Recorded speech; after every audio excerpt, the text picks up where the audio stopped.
The paperwork for the Harper family was a single, thin manila folder on my desk. It felt wrong, too light.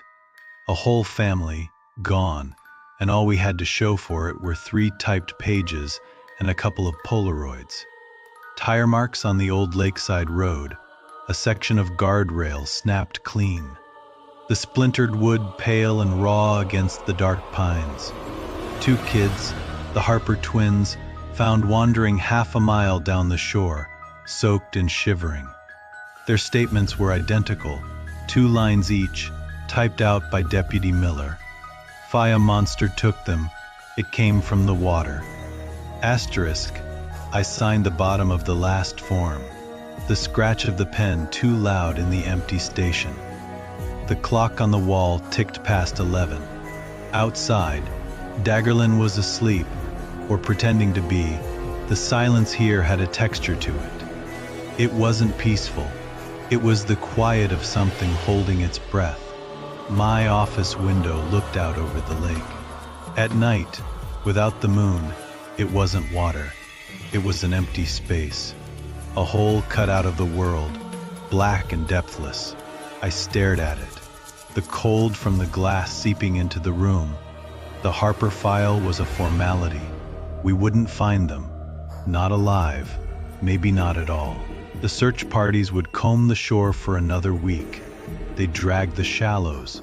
Then the county would mark it unsolved, and the file would go in the cabinet with the others. The Andersons, the crew from the Fay Lucky Catch Fay, the summer hikers in '89. I'd stood in the town hall 3 nights before the Harpers vanished. Stood up there with my hat in my hands and laid out the rules. They were simple, common sense, I'd called them. Don't fish the North Cove after sundown. If you hear a knocking sound from the dock pilings, don't go out to investigate. Keep your pets indoors from midnight until first light. Never, ever, take a boat onto the water during a new moon. Jenny Harper had been in the 3rd row. She'd nodded along, her face serious. After, she'd come up to me, her 2 boys clinging to her legs. So it's the North Cove after dark, the knocking, the pets, and the new moon, she'd recited, her voice firm like she was memorizing a recipe, a prayer. We understand, Sheriff. Thank you. Now her voice was just another ghost in the room. The rules hadn't saved her. They never did. They just drew a line, gave people the illusion of a map in a place that couldn't be mapped. The blackness of the lake pulled at my eyes. It brought the memory up the way it always did. Not a thought, but a full-body sense memory. 20 years ago, my first month as a rookie deputy under old Sheriff Cobb call came in just before dawn. A boat adrift in the North Cove, the Faymarlin Fay owned by Pete Riggins. We found it circling slow in the flat. Gray water, the engine dead. No Pete. The boat was empty, but not clean. There was a wet, dark smear across the center bench. The smell hit me first. Not fish, not algae. It was a wet metallic tang, like the air after a lightning strike, mixed with something else, something rotten and sweet, like flowers left to decay in a sealed jar. The smell of the deep water coming up. Cobb told me to check the storage locker. My hands were steady. I was young. I thought it was just a drunk fisherman who'd taken a swim. I popped the latch. Empty, just a coiled line, a rusted tackle box. Then Cobb said, "Son, look here." He was pointing at the deck near the stern, a single footprint. It was wet, glistening in the dawn light. It wasn't from a boot. It was long, too long, with 4 distinct toe marks that ended in points. The arch was a deep, cruel curve. Between the marks, the wood was already beginning to darken, as if stained. Cobb didn't say another word. He just took out his flask, took a long pull, and stared at that mark. The silence was a physical thing, pressing in from the still water all around us. I remember the sound of my own breathing, too loud, the gentle lap of water against the hull. And that smell, clinging to my uniform, my skin. We towed the Faye Marlene Faye in, filed the report as a probable drowning, body not recovered, case closed. I never asked Cobb about it. He never brought it up. Some things, you just learn. You don't talk about the shape of the print. You don't question why the drag lines never find the bodies. You just give the rules at the town meeting. You hope people listen. The lake outside my window didn't move. It just sat there, black and patient, an empty space waiting. I closed the Harper file. The smell from that morning 20 years ago was in my nose again. Wet metal decay, it never really leaves. Rule 4, never take a boat onto the water during a new moon. The Harpers had broken it. Now they were part of the silence, part of what the water remembers. I turned off my desk lamp. The room fell into shadow, but the window remained, a square of perfect black. I didn't need light to see it. I never did. Asterisk, asterisk, asterisk, the hospital smelled of antiseptic and old coffee. A smell that tried too hard. It didn't cover the other thing underneath. The smell of sickness, of slow decay. I found Marcus Wilkins in a room at the end of the hall. The door was open a crack. He looked small in the bed, swallowed by white sheets. His skin was the color of old newspaper, pale and thin. Thick bandages wrapped his neck, disappearing under the gown. His eyes were open, fixed on the ceiling tiles. Marcus. His head turned slow, like it was heavy. His eyes focused on me, sharpening from a haze of painkillers. Sheriff. His voice was a dry rasp, the sound of sandpaper on rusted metal. He gestured to the chair by the bed. A weak flick of his fingers. I sat. The vinyl chair creaked. The room was too quiet. The hum of the lights was the loudest thing. They said you could talk. He gave a short, pained nod. A wince traveled through him. Can doesn't mean I want to, he swallowed. The motion visible and difficult under the bandages. Saw you on the shore, with her. Jenny Harper. Jenny. He said the name like it was a foreign word.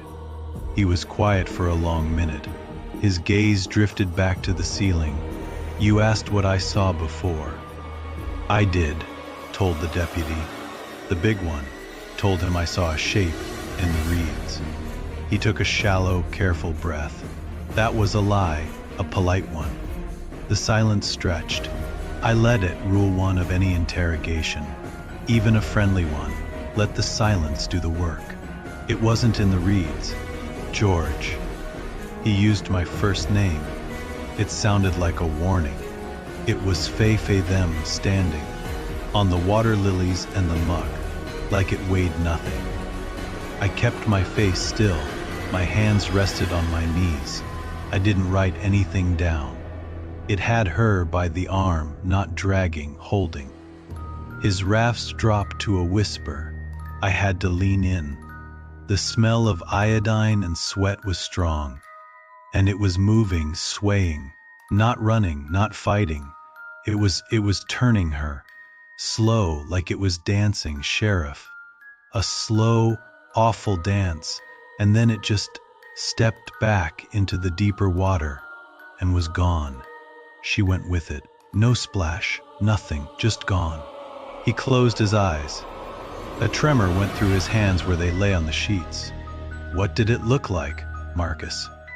He shook his head, eyes still shut. Don't know. Don't want Faye to know. It was tall and dark, not like a man. The shape was wrong, angles where there shouldn't be angles. He opened his eyes. They were wet. From pain or memory, I couldn't tell. You fix things long as I have. You see the marks left behind, the story in the damage. He shifted, grimacing, and looked at me directly. 30 years at the marina, I've patched hulls with gouges in them, deep, parallel, like claws. But from the Fay outside Fay, pushing in, I've pulled up dock pilings from the old North Shore slips, shredded, like something huge and angry chewed on them, like paper in a grinder. And the nets, Christ, the nets. What about the nets? Torn, always torn. But not snagged, not cut. Ripped from the fin side out, Faye, like something was in the net and decided to leave. He coughed. A wet, painful sound. We just mend them, chuck the bad ones. Never put it in a report. Bad for business. But we knew. The old-timers knew. The lake doesn't forget, and neither do the things in it. He fell back against the pillow, exhausted. The machines beeped softly. I stood up. The chair creaked again. You get some rest, Marcus. George. His voice stopped me at the door. I turned. His face was grave in the flat hospital light. The rules you give out at the town meeting. They're the kiddie rules, the shallow end. There's deeper water, and there's things that live in it that don't care about your signs or your curfews. I nodded. A short, sharp motion. Then I left. The drive back to the station was quiet. My own thoughts were too loud. Faye a slow, awful dance. The lake doesn't forget. Asterisk, the station was empty. Graveyard shift didn't start for another hour. I went past my office, past the holding cell, to the door in the back, the one marked Utilities. It was unlocked. It always was. The basement stairs were steep, wooden, groaning under my weight. The air changed halfway down. Cool, damp, smelling of earth and old paper. The single bulb at the bottom was weak, casting long shadows from the support beams. The records were in bankers' boxes, cardboard, crumbling at the edges. They were stacked on metal shelves, covered in a fine gray dust. I started at the back. The dates were handwritten on the box flaps in fading ink. I wasn't looking for anything specific, just looking the way you scan the surface of the water before you wade in. Missing persons, boating accidents, presumed drownings. The files were thin, sparse on details, thick on official stamps that said case closed, Faye unsolved, or death by misadventure. I pulled a box from 1974, flipped through. A tourist from Chicago vanished from a canoe near Loon Point. Body never recovered. 1983. 2 local teenagers sneaking out for a midnight swim off the old railway trestle. Clothes found on the bank. Nothing else. 1992. A fisherman experienced his empty boat found drifting with the motor running near the mouth of Black Creek. 2001. A young couple camping, their tent was found collapsed. Their gear scattered down to the water's edge, like they'd just walked in. I spread the files on the dusty concrete floor. The weak light made the paper look yellow, sickly. I found a pen in my pocket. On the back of a 1992 evidence log, I started writing dates: 1974, 1983, 1992, 2001, 2013, 2024. The numbers stared back at me. My mouth went dry. The damp air felt suddenly cold. 9 years, 11 years, 12 years, 11 years. It was messed, awful rhythm. Then I saw it, not in the gaps. In the notes scrawled in the margins of the older reports, in handwriting I recognized from retired Deputy Miller, asterisk's third night of new moon. Asterisk, asterisk, waning crescent, high cloud cover. Asterisk, asterisk, reported missing after the dark of the moon. Asterisk, and the locations: Loon Point, the old railway trestle, Black Creek, the Harper's Dock. All on the north shore, the deep cold side of the lake, the side with the cliffs and the caves that went down into blackness. I sat back on my heels. The dust settled around me. The rules I gave out were for the surface, for keeping people away from the edges. But this was different. This was a pattern, a cycle, like the lake was breathing in, holding for years, and then breathing out something hungry. 19 years. The big one, the pulse behind the smaller, erratic beats. 1955, 1974, 2013. We were 11 years into the current cycle, but the smaller feedings had started. The appetizers. The bulb above me flickered, once, twice. In the sudden, total darkness, the silence of the basement was complete. It was the silence of deep water, of held breath. Then the light stuttered back on. The files were still there on the floor. The dates I'd written seemed to glow on the paper. Rule 4, never take a boat onto the water during a new moon. That was a symptom, not the disease. The disease was the lake itself, and it was keeping a schedule. Asterisk, asterisk, asterisk, the town council meeting was held in the high school gymnasium. The air smelled of old sweat and industrial cleaner. Fluorescent lights buzzed overhead, casting a sickly pallor on the faces packed into the folding chairs. I stood off to the side, near the bleachers, my back against the cold cinder block wall. Mayor Higgins was at the podium, his voice a practiced, soothing drone. Now, folks, let's not jump to conclusions. The sheriff's department is conducting a thorough fay-wat-fay. A man in a flannel shirt stood up, his chair scraping loud on the polished floor. Pete Johansson owned the bait shop. My nephew's boat was found adrift last Tuesday. Just Fay found Fay. No note, no nothing. You telling me that's a coincidence, with the Anders kids still missing? A murmur rippled through the crowd, a low, anxious sound, like the hum before a storm. I kept my face neutral, my hands in my pockets. Rule 1. Never show them the fear. They can smell it. A woman near the front spoke, her voice trembling. My dog won't go near the shore anymore, just whines and pulls. He Fay loves Fay the water. The water's been tasting funny, someone else called out. Metallic, like old pennies. Mayor Higgins held up his hands, a placating gesture. We're testing the water. Standard environmental review. These things take time. We don't Fay time? Pete's face was flushed. Something's out there. Something's Fay wrong Fay. That's when she stood up. Eleanor Vance, 80 if she was a day. She lived in the old clapboard cottage at the end of Lakeview Lane. She moved slowly, using a polished wooden cane for support. The gym went quiet. Not out of respect, I thought. Out of something else, a held breath. She didn't look at the mayor. She looked at me. Her eyes were the color of lake ice, pale and clear. My brother, she said. Her voice didn't tremble. It was dry, precise, a statement of fact. Thomas Vance. He vanished from his skiff in October of 1978. A Tuesday, just like the Anders boy. Same stretch of water, due east of the old pine that leans over. A chill settled in my gut. I hadn't pulled that file yet. 1978, right in the cycle. They never found a body, Eleanor continued. They never found the skiff. Not a plank.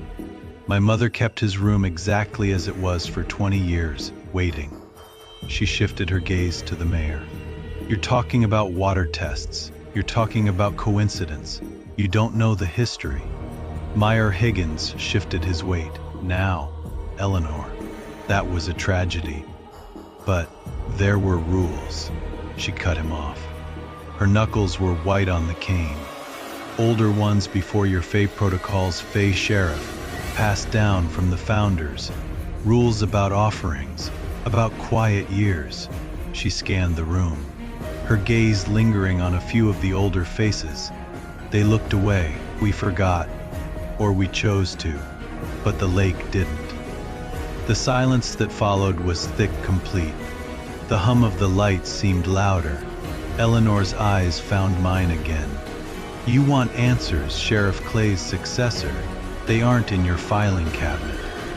Her cane tapping a steady, hollow rhythm on the gym floor. Fay tap, tap, tap, asterisk. The meeting dissolved into chaotic noise after that.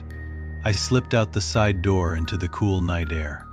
The metallic tang was there, faint on the breeze coming off the water. I found her cottage an hour later. A single light burned in the front window. She opened the door before I could knock. She'd been waiting. The front room was a museum of clutter, doilies on every surface, framed photographs of stern, unsmiling people.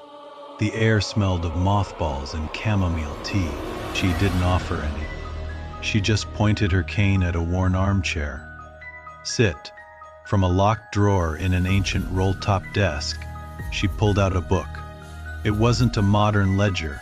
It was a journal, bound in cracked leather, the color of dried blood. She placed it in my hands. It was lighter than I expected, brittle. My grandfather, she said, Josiah Vance. He was sheriff from 1912 to 1945. Read the last 10 pages. I opened it carefully. The paper was thin, foxed with brown spots. The handwriting was a tight, spidery cursive, done in faded iron, gall ink. Asterisk, the 12th of April, 1944. The quiet year ends. The deep is restless. The dreams have started again. The committee met at the lodge. The choice is made. It is a terrible thing, but a necessary one. The offering must be willing. It must be given, not taken. That is the oldest rule, the one we break at our peril. Asterisk, I turned a page. My throat felt tight. May 3, 1944. It is done. John Alder went willingly at dawn.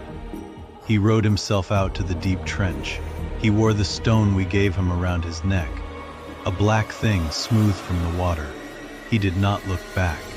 The water was still as glass. It did not even ripple as it took him. The quiet returns. For a time, asterisk, I flipped back, found an earlier entry, asterisk, the 22nd of March, 1925. Calculated the cycle with Old Man Finch, 19 years. It is a precise hunger. The offering resets the clock, maintains the peace. If the offering is missed or is unsuitable, the deep will claim its own. It will feed freely until the debt is paid. The rules we enforce now, the small prohibitions, they are but sandbags against a high tide. They only manage the hunger, they do not sate it. Asterisk, 19 years. 1944, 1963, 1982, the math clicked in my head, cold and absolute. The next offering was due last year, 2020. Sheriff Clay retired, suddenly in the spring of 2019. He'd looked old, tired.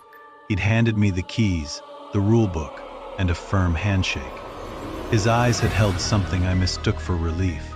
Now I knew it was guilt. He hadn't made the offering. He'd just tightened the rules, added more sandbags, pushed the problem down the road. Tommy, the debt was called. The quiet year was over, and the lake was already feeding. I looked up from the journal. Eleanor Vance was watching me, her ice blue eyes seeing everything. He knew, I said. My voice sounded hollow in the cluttered room. She nodded once. He was a coward. He thought he could outsmart it with paperwork and curfews. She leaned forward, her voice dropping to a whisper that smelled of tea and dust. It's not a monster, Sheriff. It's a covenant. And we are in breach. The clock on her mantel ticked. A slow, heavy sound, like a heartbeat. Outside, through her lace curtains, I could see the dark expanse of the lake. It wasn't restless tonight. It was still waiting. It had been waiting for a year. Asterisk, asterisk, asterisk. The radio was still playing. That was the detail that stuck.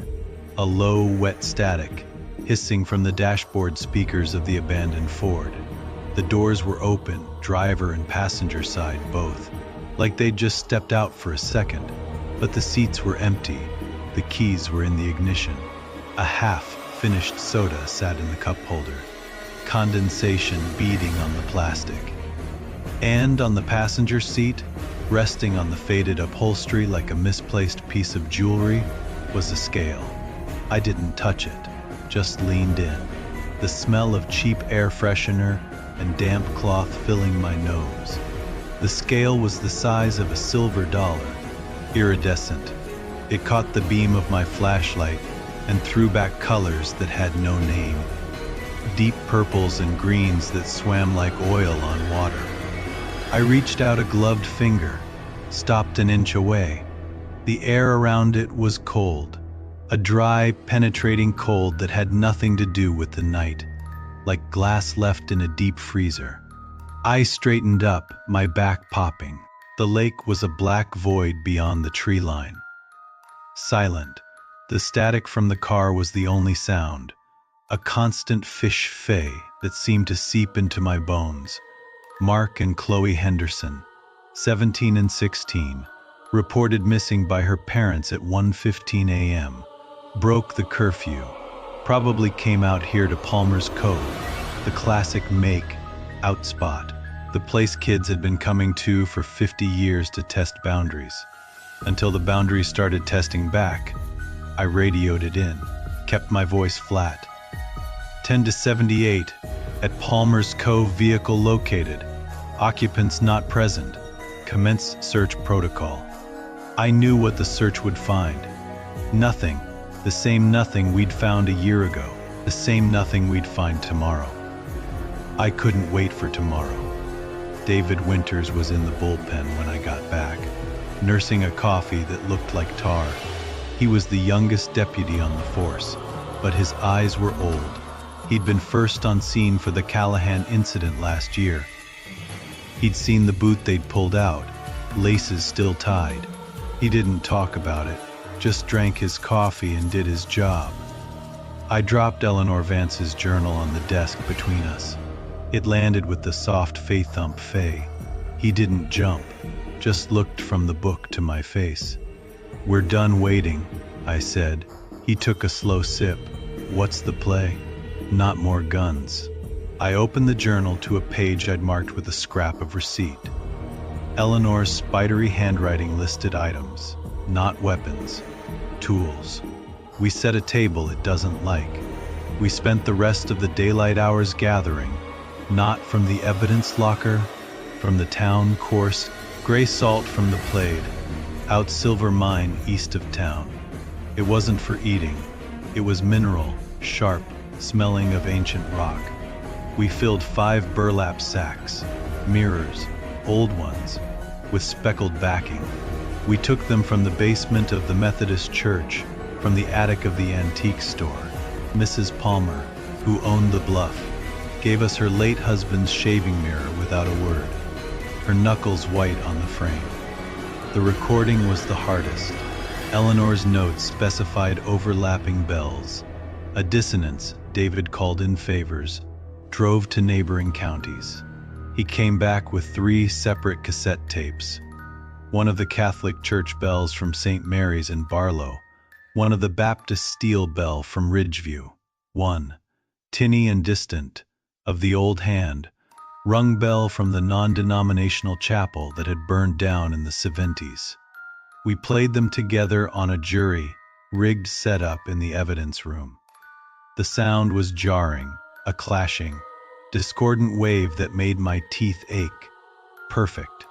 We drove out to Palmer's Bluff after midnight, the highest point on the shoreline, a jagged limestone fist pushing out over the water. The place where the disappearances clustered on my map, a statistical anomaly, a feeding ground. We didn't speak, just worked. We poured the salt in a wide, uneven circle around the bluff's edge.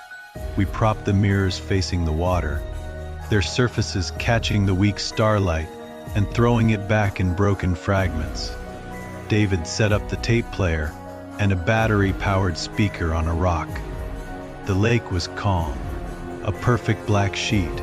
Eleanor's rules were clear. Never acknowledge it directly, never give it a name, never ever call out to the water. You were just announcing yourself, putting your name on the menu, I walked to the very edge of the salt line. The limestone was cold under my boots. I looked down at the water. My reflection was a dark smudge in the mirrors. I took a breath. The air tasted of pine and deep, cold stone. Then I broke the first rule. "George Hale," I said. My voice was too loud in the stillness. It didn't echo. The sound just got swallowed. "Sheriff of Stillwater." I waited. Nothing. "You took 2 of mine tonight." I said it like I was reading charges. "I'm here for an answer." For a full minute, nothing changed. The water lay still, the tapes were silent in their player. David stood frozen by the speaker, his hand hovering over the play button. Then the lake went face still, not calm, not peaceful. It was the stillness of a held breath. The surface lost all ripple, all texture. It became a perfect obsidian plain, a void.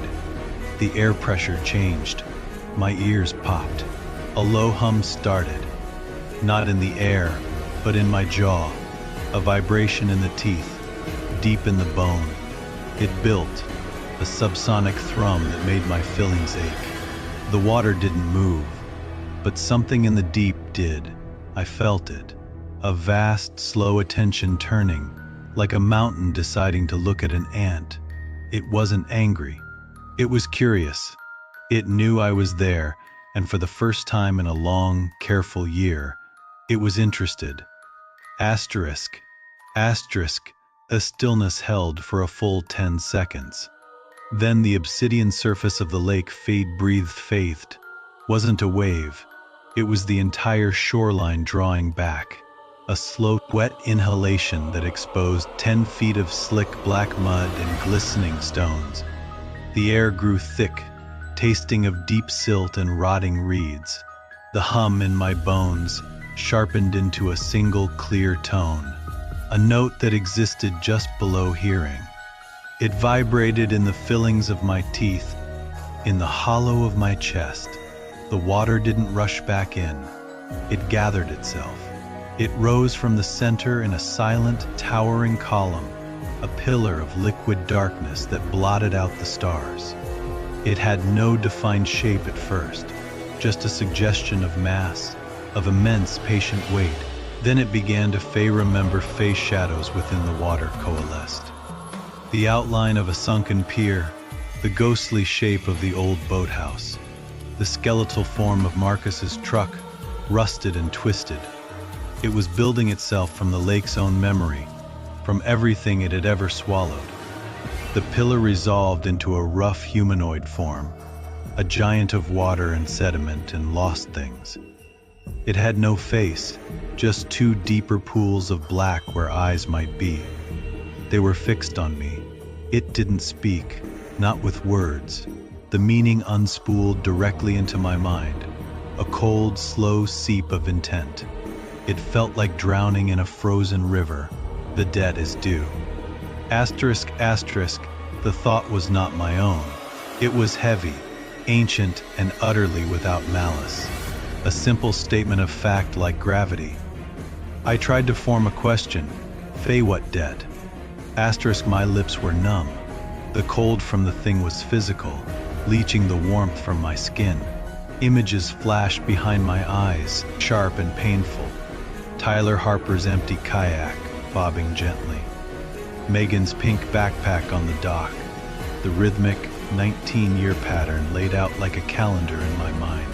The rules, the careful protocols, the offerings, faithy agreement, the terms. You have kept them. The cycle completes. The balance must be restored. Asterisk, asterisk, understanding came, and with it, a nausea so profound my knees buckled. The rules weren't for safety. They never had been. They were the fence around a pasture, the feeding schedule for something that slept in the deep. We'd been tending it, keeping it docile with a steady, predictable diet of loss.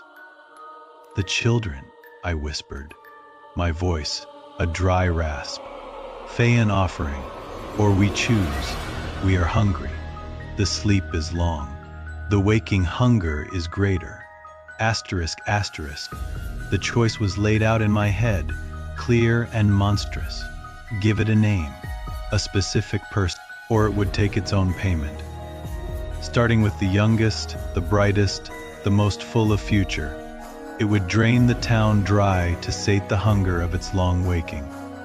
Eleanor's voice hissed in my memory. A desperate, ugly truth.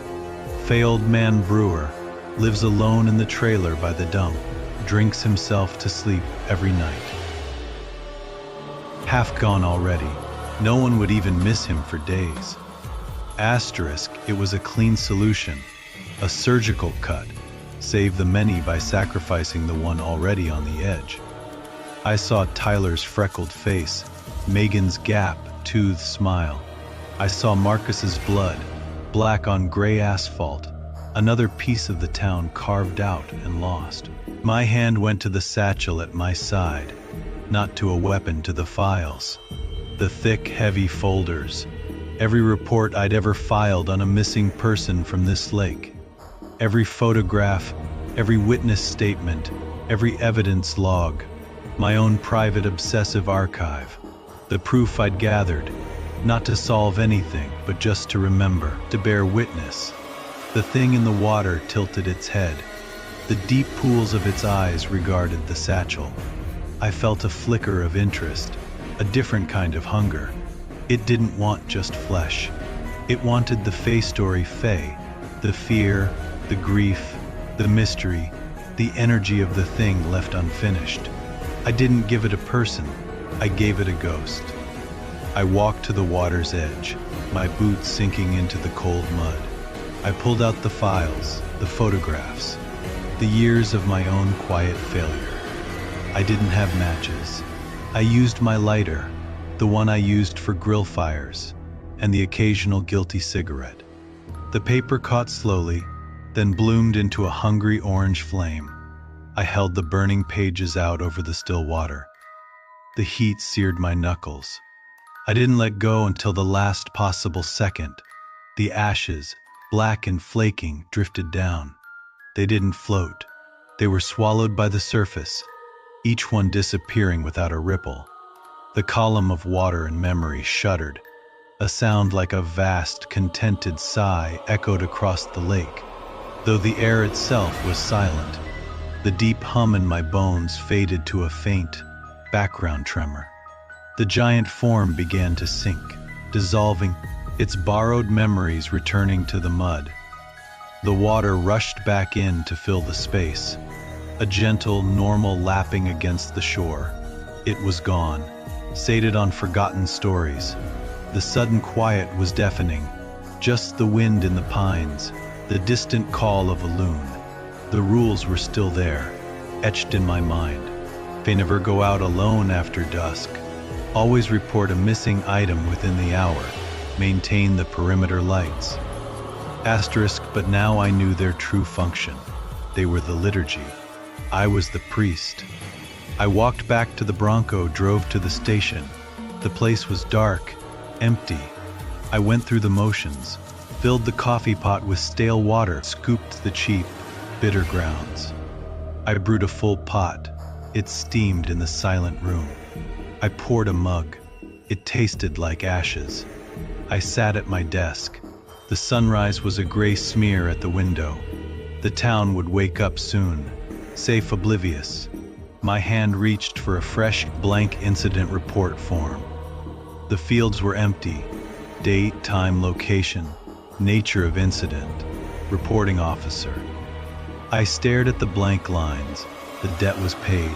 The cycle was reset. The next 19 years had begun. I was the keeper now, the one who remembered, so the town could forget. I picked up my pen. The first light of day touched the window, but it didn't feel. It felt like the start of a very long watch.